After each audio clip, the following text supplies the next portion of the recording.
Hey there guys, this is Cole. Welcome to a movie review. Yes, I know this is the third video I've done in one day. I typically don't do that, but I figured screw it. Why not? Why not do a third video in a day, before I take a little bit of a break. But anyways, what is up guys? This is Cole, and today I'm going to give you my review on the 2020 disaster movie Greenland. And the reason I'm reviewing this movie is because a sequel actually came out in theaters today. So I figured if I'm going to see the second movie, I might as well review the first movie, which I own on DVD here. And I still do like this movie, watching it again. But anyways, so what is the plot to the movie Greenland? Well, the plot of this movie is as follows. Gerard Butler stars as a man who embarks on a harrowing journey of survival with his family in this epic end-of-the-world thriller. So that's basically the simple plot synopsis to this movie. And one thing I will say about this movie is that this movie's got a really good cast. You got Gerard Butler, you got Maureen Buchanan, I can't pronounce that. You got Scott Glenn, you got Roger Dale Ford, you got Daniel Gonzale as Hope Davis. So a really good cast of actors. And so how was this movie received? Well, when this movie was released on July 23rd of 2020, when it went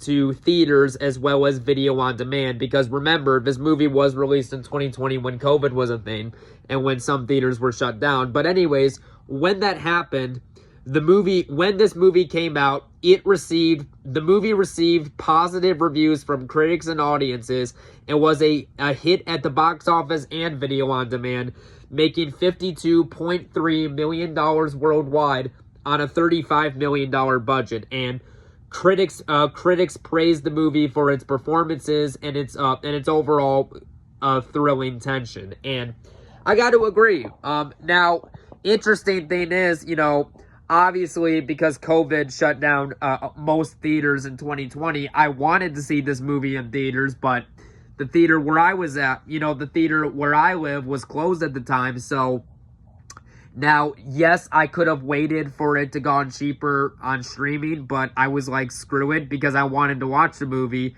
I actually rented this movie at my dad's house in 2020. I rented this movie for $20. To watch it, and I liked it then, and watching it since then, I like it now. And keep in mind, this movie came out in 2020, so you can get it for pretty cheap on DVD now, and it's actually free on HBO Max, and I think it might be on Prime Video for free, but I'm not exactly 100% sure on that, so don't quote me. And this movie was directed by a guy named Rick Valer. I think that's his name. Let me just... Okay, this movie was actually directed by two people, Rick Wan and Rick Roman Vaughn, who before this had directed Angel Has Fallen from 2019, which when it comes to the Olympus Has Fallen trilogy of movies starring Gerard Butler, when it comes to that franchise, I actually do really like the first movie in that series of movies. I really do like the 2013 action movie Olympus Has Fallen, although the sequels I was not a big fan of. And previous to this movie, the two people who directed this movie had directed the third movie in that trilogy, Angel Has Fallen, which I wasn't a big fan of. And while I don't think this movie is quite as good as Olympus Has Fallen, I still thought that at the end of the day, this was honestly a rather good movie. And honestly, one of the better disaster movies to come out in a while. So, without further ado, let's get into my review.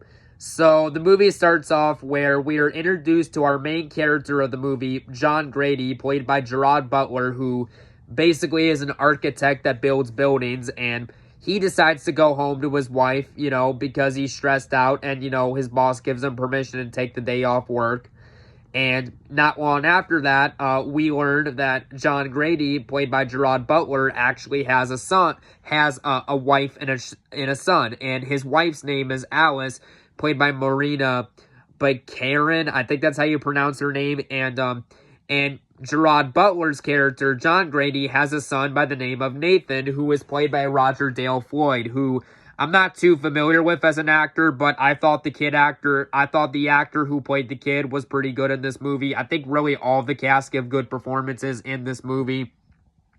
And like I said, this is honestly one of the better disaster movies we've had in a while. And this movie's got some really good tension to it. Like, early on in the movie, there's the whole scene where John Grady, played by Gerard Butler, is in the living room with his family, and they're about to watch the news because they hear that there's going to be a meteor shower by the Bermuda Triangle and stuff like that.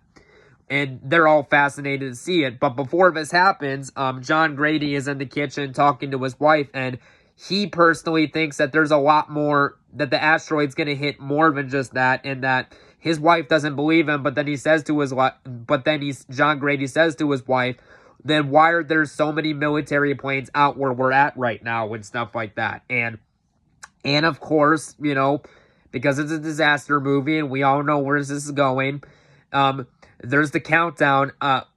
There's the 3, 2, 1 countdown on TV with everyone expecting to see the footage of the asteroid, landing in the ocean. However, that's not what happens at all. It lands in a completely wrong spot, and the trajectory was completely wrong from what they estimated. And the dad character, John Garrity, played by Gerard Butler, he walks outside, and there's literally, because of a meteorite hit the ground and there was a blast, the blast pushed him on the ground, and then he gets back up, and then he tells his family that they got to get going. And not too long before then, earlier in the movie, John Grady, played by Gerard Butler, actually received a presidential alert on the phone and stuff like that. And as soon as Gerard Butler's character, John Garrity, his wife and his son noticed that, things are not going right, like John Garrity says, he received a presidential alert and the reason they received a presidential alert was because they were the selected ones, because in this movie, they basically have to get on these airplanes to take them to a secret bunker underground, for survival and stuff like that. And one of John Garrity's family members asked, friends and family who are visiting, one of the friends asked, oh, why did you receive it, but we didn't, and stuff like that. And throughout I will say, for a disaster movie, this is actually rather intense. And what makes this such an intense movie is that this is something that could happen, which is honestly scary to think about. And this is honestly, of all the disaster movies I've seen, it is one of the more realistic ones I've seen, compared to some of the others. I will say that. And like I said, John Garrity and his family were selected to go to the military base. So, of course, there's the whole scene where John Garrity, played by Gerard Butler, his wife and his son, they go up to the military base, to go on the airplane and stuff like that. However, John Garrity, played by Gerard Butler, realizes he forgot his son's medication in the car. And the thing is, because his son's diabetic. And so John Garrity says, wait right here, because a guard tells him we have 20 minutes tops before we leave. And then John Garrity says to his wife and his son, I'm going to go back to the car to get something. I will be right back and stuff like that. However, Allison, which is John Garrity's wife, and his son Nathan, they are told by security guards and people in charge of the whole operation that because Nathan has a disability, he is not allowed on the plane and stuff like that. And, obviously the mother, played by Allison, she disagrees with this, and she says to the female general, she says, oh, come on, this isn't fair. What if it was your family and stuff like that?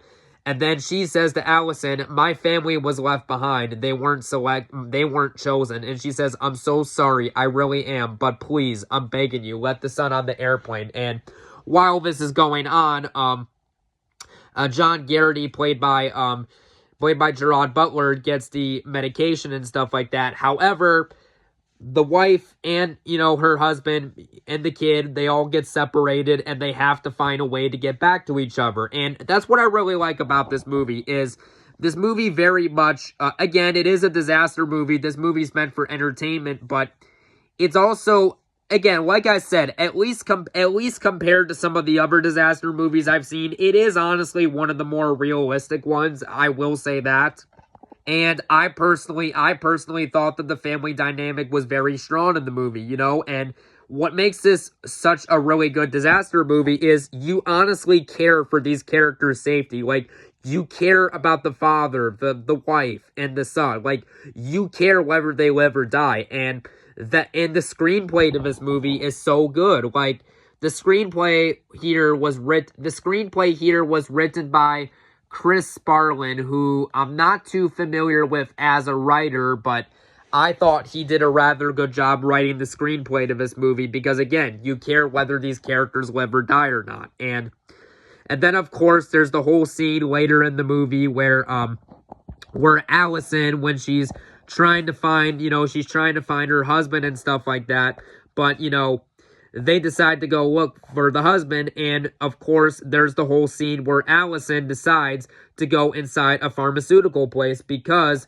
they realize that John must have got the medication out the car and is not with him, and again, the son's diabetic, so of course, you know, Allison and Nathan, you know, the kid, they go to the pharmaceutical place. However, that's a complete disaster because a whole bunch of people, like robbers, they break into the place with shotguns, like they're rioting the place, and then this one guy with a gun comes up to Allison and her son when they're crawling on the ground, and she says, "Please don't hurt us. My son is only 7. However, this one robber is really nice to her, and he says, and then he says to her, "Go on, go, get out of here," and stuff like that, and basically leading her to safety, which I thought was a rather nice touch.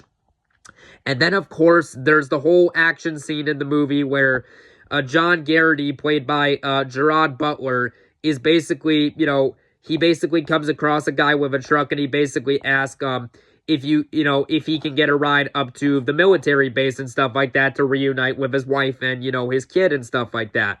However, there's these guys who are demanding that John Garrity gives them his wristband. However, John Garrity says it's not going to work because they already have my identification and stuff, so they know for a fact it wouldn't work because, you know, they have to use wrist to get in. And this guy says to him, just let the guy chill. And then these bad guys are like, shut up and stay out of it. And then they shove a new guy who Gerard Butler's character, John Garrity, just made friends with, to the side. And then, of course, there's the whole action scene where John Garrity, played by Gerard Butler, he's fighting these guys. One of them's trying to hit him with a hammer, and it goes wrong. And the guy driving the truck stops the truck, but, like, keep in mind, the gates, basically the walls around are made out of wood, so it's very breakable. They all fall out and pass out. Gerard Butler's character, John Garrity, wakes up, and he's able to fight the 2 people with a hammer. He defeats one of them with a hammer, and you know, and another thing about this movie is not long after Allison Garrity escapes the pharmaceutical place, she comes across these 2 people who decide to let her in the car, her and her son in the car. However, this guy is a complete a-hole, and he throws Allison out of the car, and it takes Nathan Garrity away from her and stuff like that. So that way they can get to the military base, and the guy says to, and the guy in front of this car, this a-hole, says to Nathan, "If you want to see your mom again, you're going to do exactly as I say. Do you understand?" And then he says, "Yes." And then basically they're trying to use the wristband basically to get in, and they basically lied to the security guard saying that it's the parents and that it's his parents. And then Nathan Garrity says, "No, they're not. My mom was taken from me," and stuff like that. And then a security guard notices that the kid was denied, and he was like, "Well, why were you denied?" He's like, "Don't worry, we're gonna find your parents. We're gonna figure this out," and stuff like that. And what happens is that eventually Allison Garrity and John Garrity eventually, you know, Allison basically wrote a note on the car that Gerard Butler's character, John Garrity, went to basically say, "Meet us at her grandpa." And so John Garrity does as he's instructed, but when he gets there, Allison and Nathan are not quite there yet, but they do arrive shortly thereafter. And then, of course, there's the whole scene where John Garrity, a.k.a. Gerard Butler, is talking to his grandpa, a.k.a. his son's grandpa, and And John Garrity's talking to his dad. He says, look, I've made mistakes, but if there's one thing I'm going to do right, it's going to get my family to that bunker. Like, he is dead set on his goal. And you know, eventually, John Garrity, played by Gerard Butler, he comes across this guy with an airplane who refuses to let him on, but then eventually he's able to convince eventually able to convince the guy with an airplane to let them go on the airplane. He says, fine, but leave your luggage behind and stuff like that. And so John Garrity, his wife Allison, and his son Nathan all get on the airplane. And then, of course, they have to arrive to Greenland to get to safety in the bunker. And then, of course, there's the whole scene where the meteorite hits the ground, but the airplane, it causes the airplane to crash. I mean, obviously, the characters make it to safety and stuff like that. And so the characters make it to safety inside the bunker with only a minute, 20 seconds to get down. And then the movie ends where we see the meteorite hit the ground, but, you know, obviously John Garrity, played by Gerard Butler, his wife and his son, they're holding each other in their arms crying. And throughout this scene, John Garrity has some flashbacks to when he first had his son as a child, which is a rather emotional, touching scene. And then the movie ends where John Garrity, his wife Allison, his son Nathan, and everyone else who was inside the underground bunker. The movie then cuts to 9 months later, where pretty much all the poison air has cleaned out from the meteorite, and they're able to look outside. And yeah, it is a complete disaster. Like, 75% of human, animal, and plant life were pretty much killed. So, yeah. But hey, the main character survived, and the movie ends on a happy-ish note. So, yeah. I do overall like this movie. Do I really think it needs a sequel? Not really, but we got one anyways because this movie made money, which I might see the sequel tomorrow or next week to do a review of it. We'll see when, but yeah, I think this should have been a one and done. And honestly, like I said, one of the better disaster movies. So yeah, on a scale of 1 to 10, I'm going to give Greenland from 2020 a 9 out of 10. And I highly recommend this movie if you're a fan of Gerard Butler. So yeah. Anyways, guys, that was my review on Greenland. And we will catch you guys later. Bye-bye now.